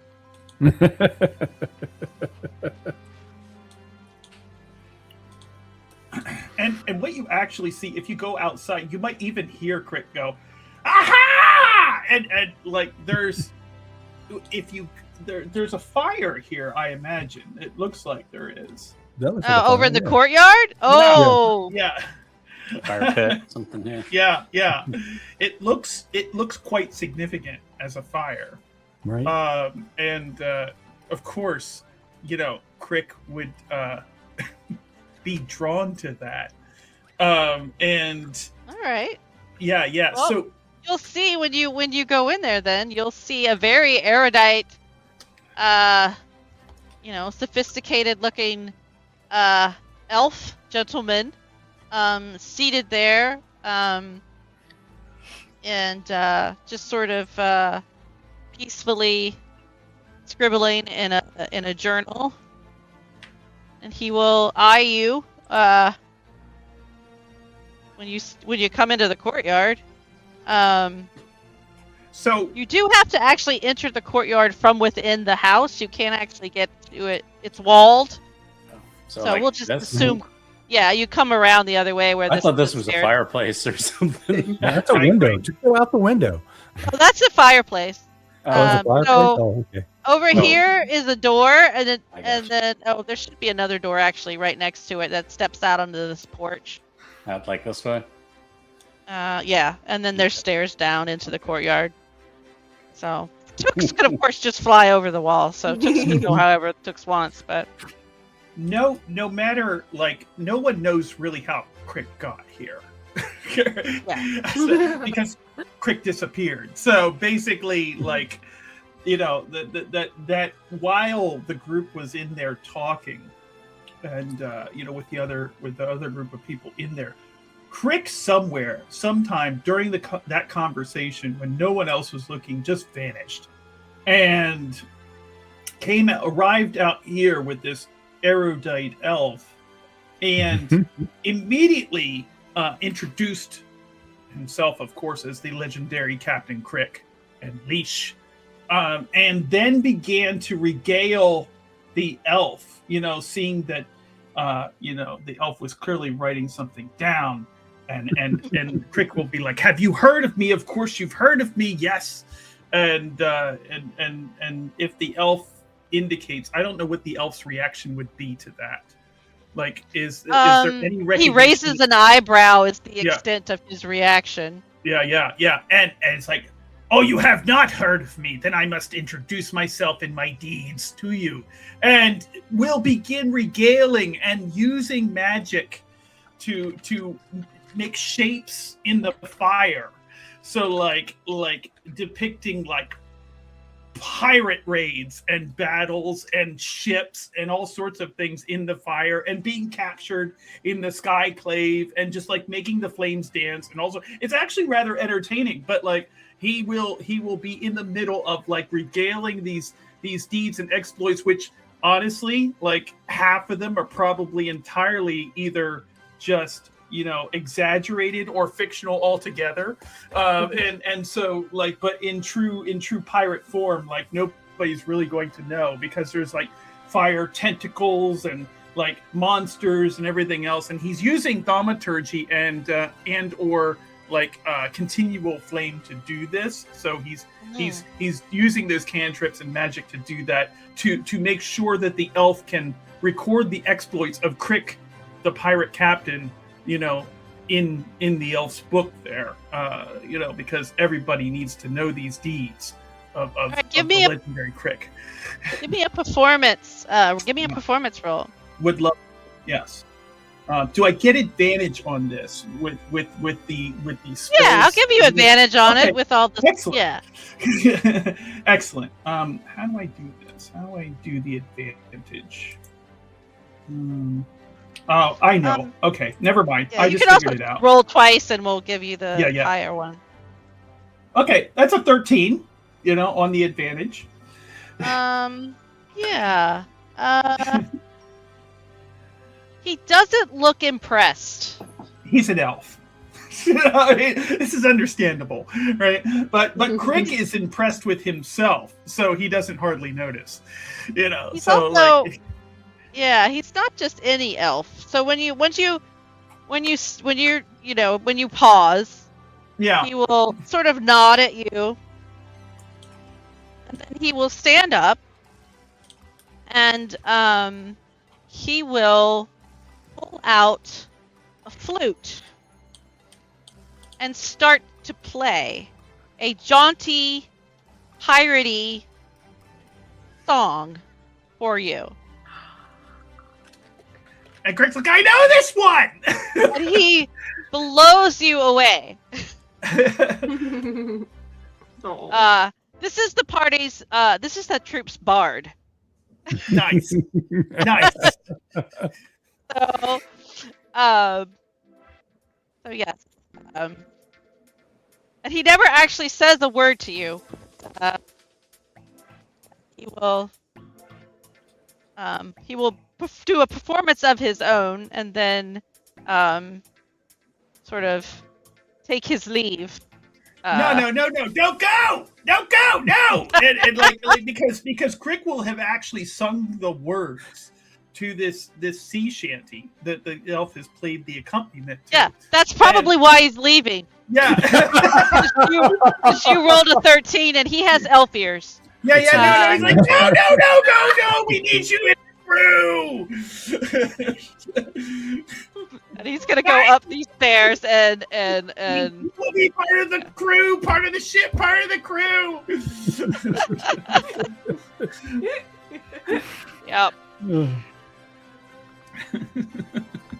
All right. You see this elf? I guess the rest of them come out when the elf leaves. Yep. I don't know. It doesn't look like, I don't think Nubbins would have a view of. Yeah. So there are windows actually. It's just, you can't really. I don't know. I would say there's probably windows on either side of the fireplace, so you can see out into the courtyard. Oh, okay. Yeah. Yeah, I guess Nubbin went around looking for. Would you have joined them? Okay. Would eventually find them. You might catch Crick like screaming at the elf to like not leave, and they're part of the crew now and they have to stay, but of course the elf ignores them. Yeah. And then Hey, he will so now what? Sit down on the stool and Pout? there was fruit on the or food victuals on the table, if I recall correctly. There was just there was a pot of tea and some munchies, Yeah. So Crick would have snatched cheese and some of crackers. Yeah. Would have snatched some of that and put it on a stick, and basically started roasting it over the fire. And like there's no marshmallows in this universe, I imagine. So basically that's what Crick would have done, and roasting an apple or piece of cheese or something like that over the fire. Yeah. There could be marshmallows in this universe. Why not? We've had marshmallows for shit. I think it was the Egyptians who invented marshmallows. Really? Okay. All right. Well, cool. I don't know if there's marshmallows in the edible accompaniment there or the not having there. marshmallows out. Yeah. The Egyptians, not the modern counterparts. Yeah. So whatever was there, Crick would have grabbed a handful of it and prior to vanishing, and then arrived out here and managed to spear one or more of those, like a shish kebab on the stick, and basically like roasting it over the fire. Are you using? Is Leash doing the roasting, or? Leash is kind of helping with its own stick. So like there's two sticks. They're like plunking into each other. Yeah, exactly. All right. Now what? We gotta go back and get Grizzle. I don't know. Where do you guys want to stay? I guess. I mean, I know we all fit in at the Rose, at the Indigo Rose. It is the closest. So let's see if I take you back to the, Seagate map. You can see that the Indigo is actually the closest in to where you guys are, except for maybe the Fool's Shield, but that's the really expensive one in the Sentry District. So. Oh yeah, I see. Yeah, Crick doesn't much care. He would prefer someplace nice, and would have no regard for whether the company there at the place we are going to likes him or not, because that doesn't faze him, and so basically he would agree to go wherever the crew wants to go. Right. If that's the Rose, that works for him. He would of course demand free ale and drinks when they get there. As befits the captain of his stature. Exactly. I guess Nubbin would make some noise about trying to stay someplace where we won't get too distracted and forget to actually go do our jobs, but would easily be swayed into staying at the Indigo Rose. You said it was at least one night, so yeah. It was one night. At least one night. I'd really like a bath.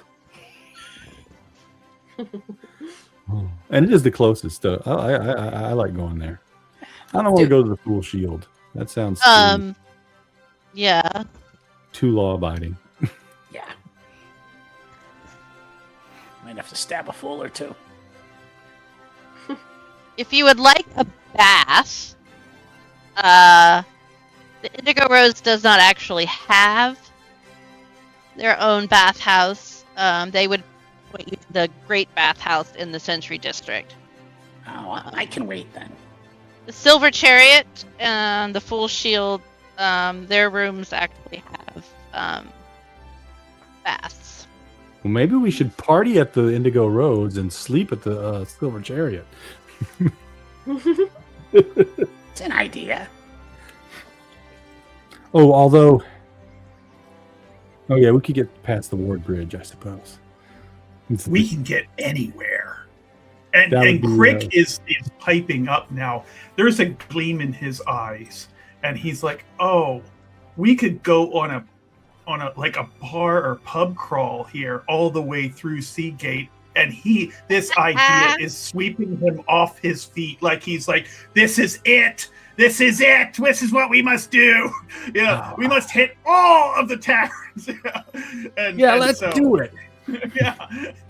I mean, we got to celebrate our first night in town. You're right. Exactly. and like he just slaps Nubbin hard, like, this is amazing. This is what we must do. Nubbin is too easily swayed by victuals and drink. Ogba's gonna look at Grick like, Please, you're the adult in the room. Help. Grick will just like shrug and be like, we'll be kicked out of the whole city before sunrise. But like she can't keep like a smile off her face.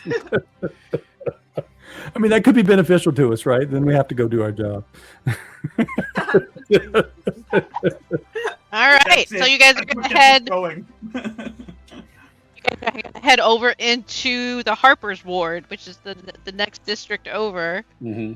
That is the theater district. It's full of lively entertainment venues, artist compounds, everything that you think of in terms of like, you know, the New York City theater district meets the, you know, I don't know, the you know, Paris and you know, it's just like all of, you know, various you'll see signs for all kinds of different entertainment, circuses, shows, musicals, you know, bards of all sorts. And you will notice that as you're making your way over to the Indigo Rose, you'll see a sign called that says Lindel's Lumiere, with a little grow tag looking goblin face on the sign as you walk through. Ogba will go over and kind of check the place out. Yeah. So you'll see a little goblin, a young girl sort of out there like hawking. She's like, you know, handing out flyers as people walk by. Most people aren't paying her any attention. But she sees you guys approaching and gets kind of excited at the sight of other goblins, and people maybe might not actually just ignore her. And she's like, step right up. Are you interested in Lendel's Lumiere? She's like, she's like, my uncle is Lendl, and he has created this wondrous new technology, where you basically he painstakingly paints hundreds of pictures and takes them through with a shining light to cast these wondrous performances. Yeah, it's 5 gold pieces a person to get in. 5 gold pieces. That's highway robbery. I'll give you 30 copper. Well, I mean, you're all small, so If we all stand on each other's shoulders, we wear a trench coat, we count as one Can we get person. the half-pint discount? I could give you a 50% discount. Half the size of most other people. All the stale popcorn we can eat. Yeah, well, we have what we don't have popcorn, but we have these little gobs of like this red jelly stuff that's like then coated in this white creamy stuff, and yeah, some sort of like a fruit, like some sort of like a dairy product. I don't know. It's kind of tasty. Can you eat that? right. Yeah, it's like yeah. Is it gonna stick to My teeth, and she shows her just like horrible, Very sharp nuts. teeth. Very nuts, I think. All right, I give you 40 copper and all that red stuff we can eat. Okay, sure. So she gets very excited and ushers you into the theater, hands you each a bag of these little white glop of goo. They're kind of like they're kind of like basically like yogurt covered, like, little dried raspberries or something, like, like just like dripping out of her mouth as she's eating. and points you in the direction, or like she escorts you down and seats you in there. You're like, probably it's you and then like maybe 3 other people. And initially anyway, and then it starts to actually fill up. And you would guess that actually business seems to be booming a little bit. Suckers, they paid full and, price. And there are a lot of goblin patrons, so as if they've gotten word of this other, that this is actually a goblin-run establishment, and they're here to support their own. And but you see a mix. Picturing the audience from the Muppet Show. So, right. And it's this exciting little performance of like where this little Grotag goblin artificer has like created this ingenious little zoetrope type device to cast basically like kind of like a movies onto a screen, and yeah, he's like, it's like all the rage in Seagate right now. There's a rat piloting a ship. And he's dancing. Yeah, and he's whistling. 100%. You guys can narrate the film. And as you're there's actually an old school like intermission, where it pauses and then the lights briefly come up, and as they do, you see in the back that the exits have been blocked off by a whole troop of elves in ridiculously tight leotards, ballet leotards. Like, it basically looks like a whole troop of elvish ballet dancers blocking the exits to the theater, and they start booing, and they start to like give the guests a hard time and start like trashing the place. The elves do? Yeah. Oh, this one Greg's is gonna- stand. Greg's Bring gonna- it off. Greg's gonna leap out of her chair and be like, "Hey, what's your problem?"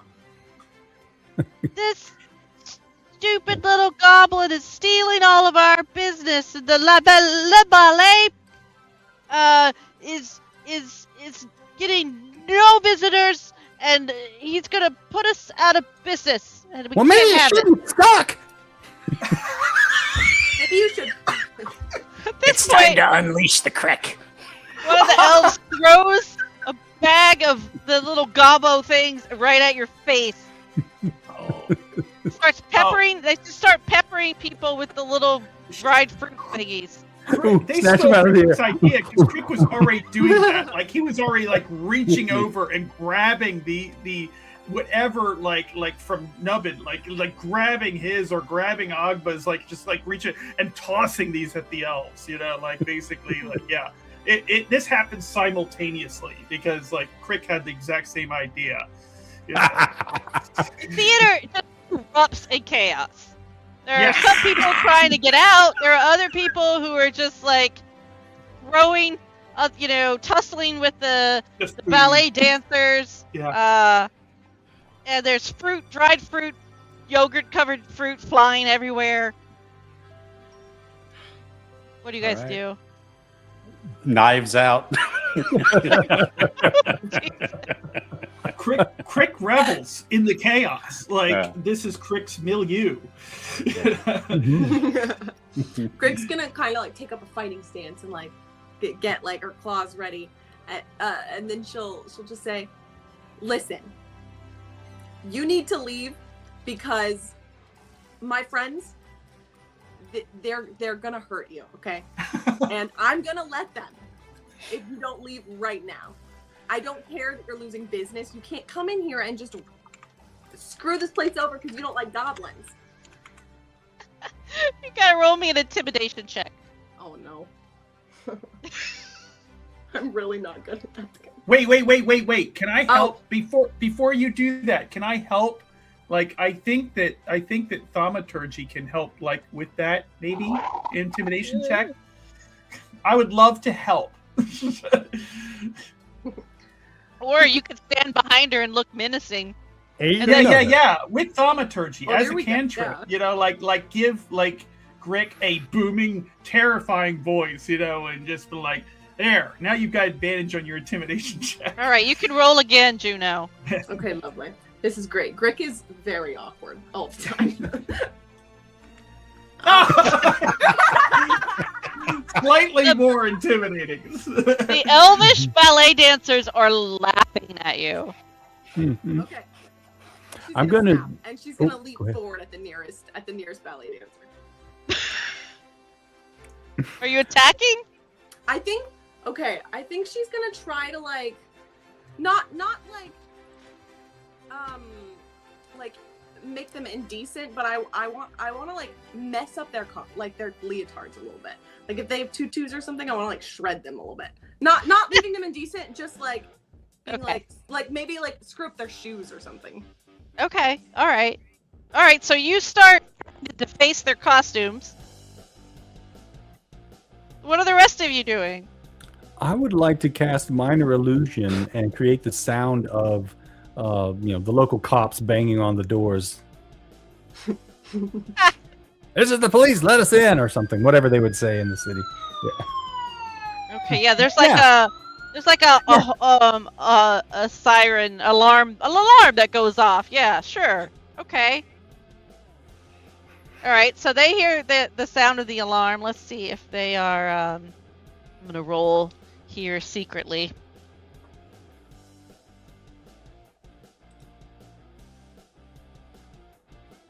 Oh, that's bad. All right, yeah, they start looking at each other and they're like, oh, we don't, we'll be back. And they fling all of their fruit at you, and then they start to scurry out the theater, Yeah. kicking stuff over as they go and stuff, whatever. Throwing whatever random stuff in their direction. Yeah. Throw fruit back This at is them. a goblin operation. I think Grick is gonna start to give chase to them. Stalk them out. You're supposed to be the one with the reason. All right, so Grick is chasing after the ballet dancers through the streets of the Harper's Ward. What are the rest of them doing? Crick is right after Grick. Like, it's just like, yeah! Yeah. Not at all being the adult in the room. Like, instead just like encouraging this behavior. Mhm. Ugba's taking the containers of the cranberries and just eating them like. Restart the show. Come on, let's finish. Yeah. I gotta see what happens to the rat. What happens to the rat? Yeah, and so everyone's cheering that the elves have fled, and yeah, the film kicks back up. Yeah. So Ogba and Nubbins, you guys sit down and watch the rest of the show. Yep. While Grick and Crick are led on a wild goose chase through the streets of the theater district, which they don't know, but the ballet dancers definitely know. So they do eventually give the two of you the slip. But you have great fun along the way. And then you find as you're slowly walking back, you stumble upon the sign for the Indigo Rose. Oh, this is the place. Oh, This is the place. On the outskirts of the theater district. It's a colorful, cross-shaped stone building with a big domed roof with several that's like stained glass all around the dome. The area outside is shaded by canopies of all kinds of colorful fabrics with like just different little seating areas and like performance spaces. And you see people gathered around like hookah, whatever, you know, those things, those big smoking pipe things, whatever. Okay. Well, you said puka. Yeah. There's all kinds of scantily clad servers, you know, walking around with trays of like little snacks and sweets and so and it's all like kind of lit up all colorfully, and kind of a happening little place. And Crick will immediately announce, Kosi has guided us here! And will pat Grick and be like, you are becoming wise in the ways of Kosi! Cause chaos! And find your path! I think You hear, hurrah, hurrah! You know, scattering. in a rare moment of adrenaline after running through the streets, she's gonna like straighten her posture and give like a salute. Yes! And Crick will be like, yes! A server will come right up to you and be like, "Can I get you any? Can I help you? Would you like to have a seat? Join in the festivities?" Yes, and a round for everyone on the house! Oh my goodness, that's wonderful! A round of what? We have wines, we have cordials, we have what else? Well, wait, hold on. She's gonna like whisper to Crick. She's gonna say, "You know that means you're paying for it, right?" He will blink for a moment as if considering this possibility and go, "Ha ha! Let him see. Let's just see him try."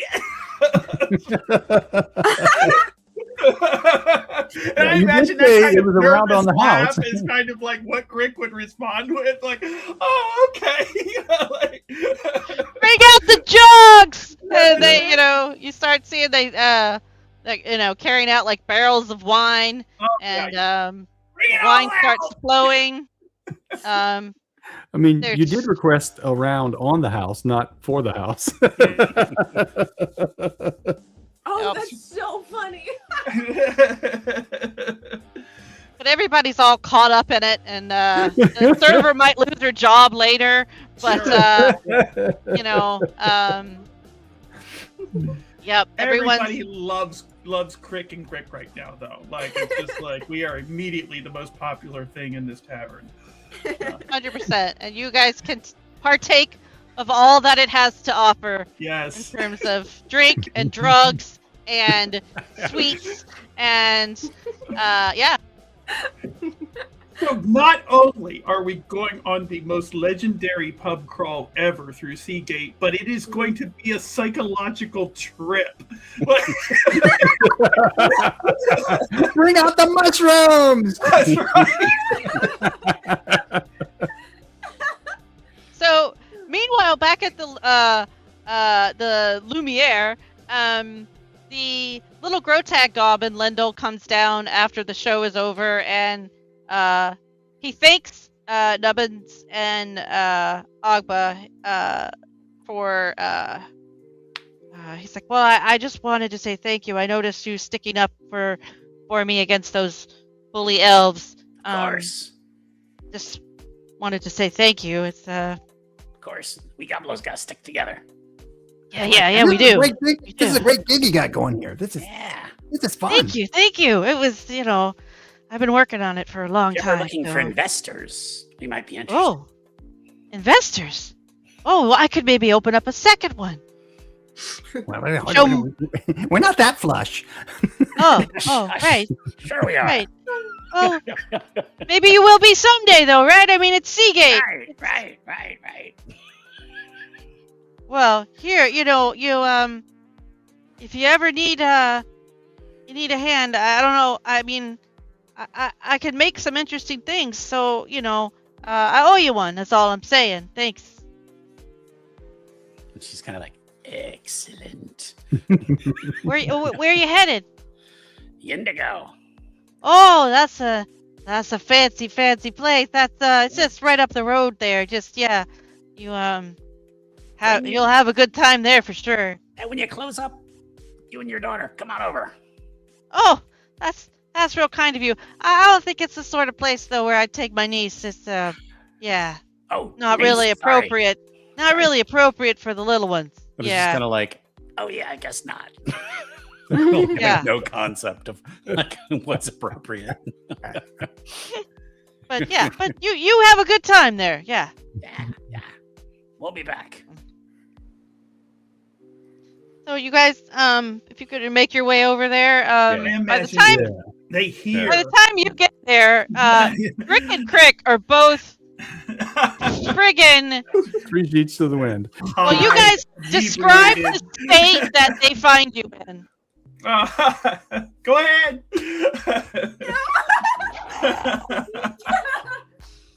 Okay. I think Rick is quite inebriated, but not like slumped over somewhere. I think that she's in like where people are dancing. I think she's dancing around with tooks, like spinning around and like dancing around with little tooks. There's all kinds of like dancing about the braziers and all kinds of people just completely lost in the moment.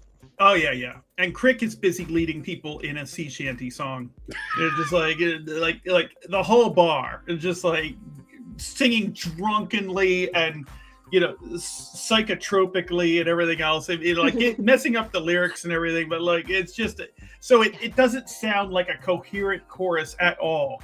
But it's and you guys haven't even made it inside. Like you're just out. Like the party's all happening outside. Yeah. Well, it's kind of happening in both places. Like it's inside because these people don't want to be left out, and it's outside because it's spilled into the streets. And so the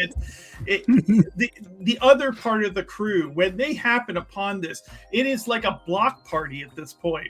It is basically like it's just like this entire place around the Indigo Rose in the Bakers and Harper's ward. Just like it's growing. It's in the process of like going into the streets. So yeah.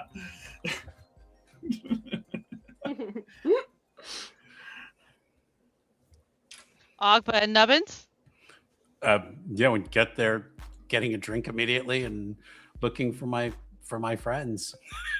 Yep. I will, this is what I'm talking about. All right, so you guys party down at the Indigo Rose. Do you decide to try to get lodgings there, or are you gonna move on to another? I'm gonna get it set up and checked in before I go and get drunk, so we can have a place to crash. Because judging from Rick and Crick, I'm not sure our pub crawl is going to go off tonight. We've got 3 districts to go through right now. We've got the Baker's Ward and the Armorer's Ward and the Scholars District to get to the silver. Right. We need a place to come back to. So you're greeted by a human male in very, very flamboyant, colorful dress with even like a cape he keeps flourishing about when he talks. It's got like a little loop, right, so that it loops over his pinky. So as he's talking and gesturing, it's the cape is moving around him. He introduces himself as Eskentali, and he says, welcome to the Indigo Rose. We would love to give you a beautiful place to sleep. Take your all your stresses and worries away.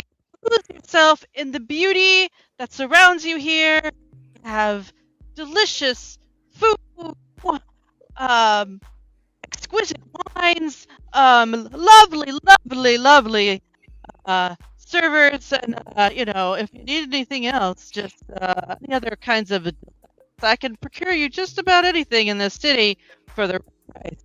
So yes, when you're ready to sleep, rest, the accommodations are basically just it's all very free here. You just wander into the room that looks nice. There's several large rooms. They're all loosely divided by like colorful drapes, and they have like silk-covered mattresses and velvet pillows strewn about the floor. And you kind of just end up sleeping where you sleep. Oh God, this is perfect. Oh my God! Og was over, on the bar with the tap pouring right into her mouth. Yeah, she is just this is her heaven.